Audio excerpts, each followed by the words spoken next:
सगळं चमचा टाक. आणि आता मिक्स करतो.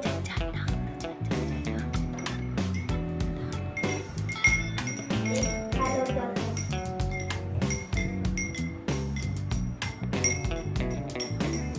तर आता मी हे मिक्स करतोय.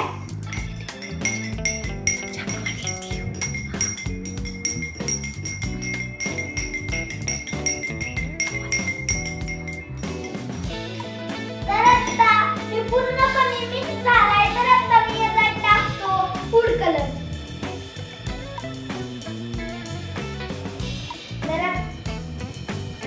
तर आता मी परत मिक्स करतो.